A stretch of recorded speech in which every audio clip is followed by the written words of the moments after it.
होता है उतना ही महत्वपूर्ण होता है उसका निष्पक्ष और सीमित उपयोग।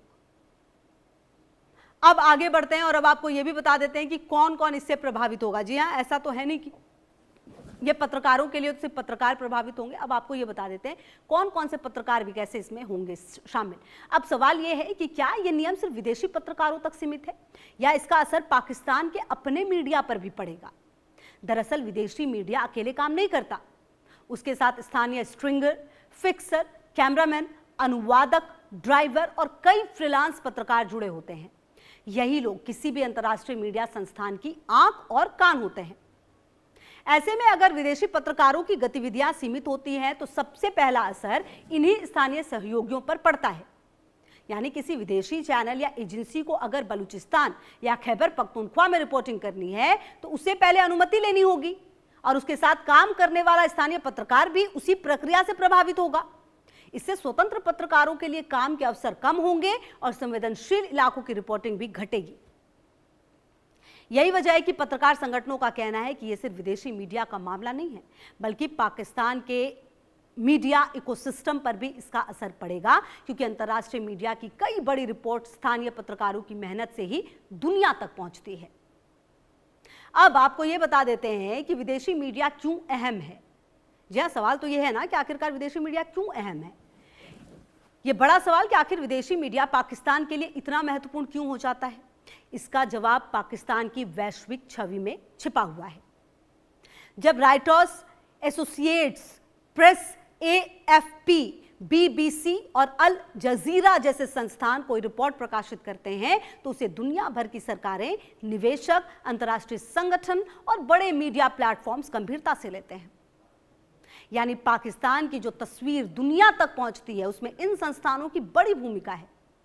यही वजह है कि जब विदेशी पत्रकारों की आवाजाही और रिपोर्टिंग पर नए नियम लागू होंगे तो उसका असर केवल मीडिया तक सीमित नहीं रहेगा, क्योंकि पाकिस्तान की हकीकत जब दुनिया तक पहुंचती है तो उससे उसकी अंतर्राष्ट्रीय छवि प्रभावित होती है।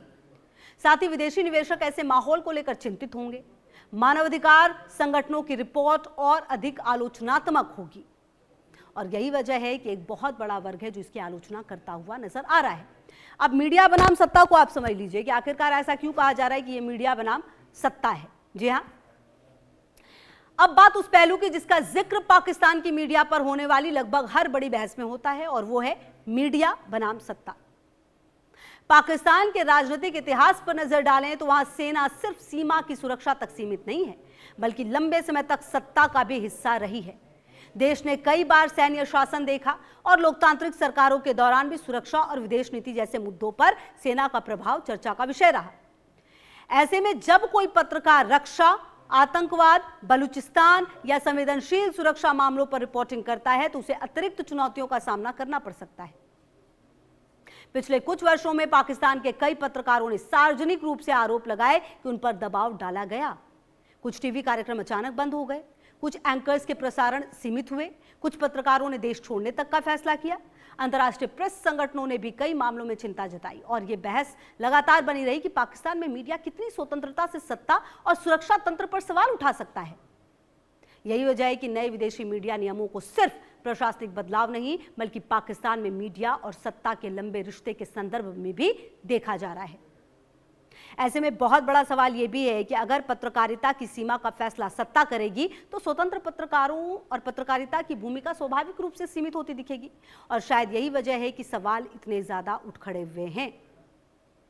अब बता देते हैं आपको कि अगला निशाना क्या है। चलिए, ये तो निशाना जो है विदेशी पत्रकारों को बना दिया गया, हालांकि उनके अपने पत्रकार भी इस पर आ रहे हैं निशाने में।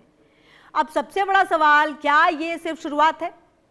क्या आने वाले समय में पाकिस्तान डिजिटल मीडिया पर भी शिकंजा कस सकता है? दरअसल ये सवाल इसीलिए उठ सकता है क्योंकि पाकिस्तान पहले भी सोशल मीडिया प्लेटफॉर्म्स पर कार्रवाई करता रहा है। अलग अलग समय पर एक्स की सेवाएं बाधित रहीं, यूट्यूब पर प्रतिबंध का दौर देखा गया। सरकार ने हर बार अलग अलग कारण बताए, लेकिन आलोचकों ने इसे अभिव्यक्ति की स्वतंत्रता से जोड़कर देखा। अब अगर विदेशी मीडिया की फील्ड रिपोर्टिंग सीमित होती है तो स्वाभाविक रूप से सोशल मीडिया की भूमिका बढ़ेगी, लेकिन इसके साथ एक नई चुनौती भी सामने आएगी।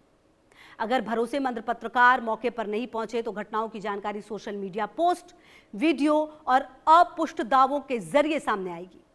इससे फेक न्यूज, भ्रामक सूचनाएं और प्रोपेगेंडा फैलने का खतरा भी बढ़ेगा। यानी सवाल सिर्फ पत्रकारों का नहीं, सवाल सूचना की गुणवत्ता का भी है। अगर स्वतंत्र रिपोर्टिंग कम होगी तो लोगों तक पहुंचने वाली जानकारी का स्रोत भी सीमित होगा।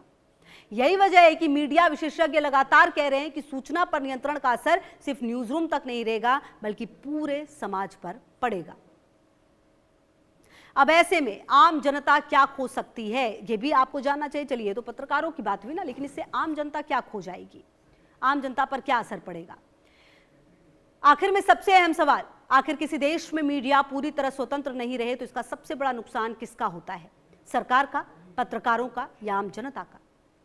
असल जवाब है, सबसे बड़ा नुकसान आम नागरिक, आम जनता का होता है। क्योंकि मीडिया सिर्फ खबरें नहीं दिखाता, बल्कि सरकार से सवाल भी पूछता है, भ्रष्टाचार उजागर करता है, मानवाधिकार उल्लंघन सामने लाता है और चुनावी प्रक्रिया की निगरानी भी करता है। यही वजह है कि दुनिया भर में प्रेस को लोकतंत्र का चौथा स्तंभ कहा जाता है। अगर पत्रकार किसी इलाके में जाने से पहले अनुमति लेने को मजबूर हो जाए और अगर संवेदनशील मुद्दों पर रिपोर्टिंग कठिन हो जाए, अगर सवाल पूछने से पहले परिणाम का डर सताने लगे, तो सबसे पहले कमजोर होती है जवाबदेही। सरकारें तभी अधिक पारदर्शी रहती हैं जब उन्हें पता होता है कि स्वतंत्र मीडिया उनके फैसलों पर नजर रख रही है। यही कारण है कि पाकिस्तान के नए नियमों पर सिर्फ वहां के पत्रकार ही नहीं, बल्कि अंतर्राष्ट्रीय संस्थाएं भी सवाल उठा रही हैं। बहस इस बात पर नहीं होती कि किसी देश को सुरक्षा का अधिकार है या नहीं, बल्कि इस बात पर है कि सुरक्षा और प्रेस की स्वतंत्रता के बीच संतुलन कैसे बनाया जाए। क्योंकि जब कैमरे का पहरा लगता है तो सबसे पहले धुंधला होता है सच, और आखिरकार नुकसान जनता का ही होता है। कुल मिलाकर समझिए.com में मेरे साथ इतना ही, और कहीं ना कहीं सवाल कई सारे इस घटनाक्रम के बाद उठने लगे हैं।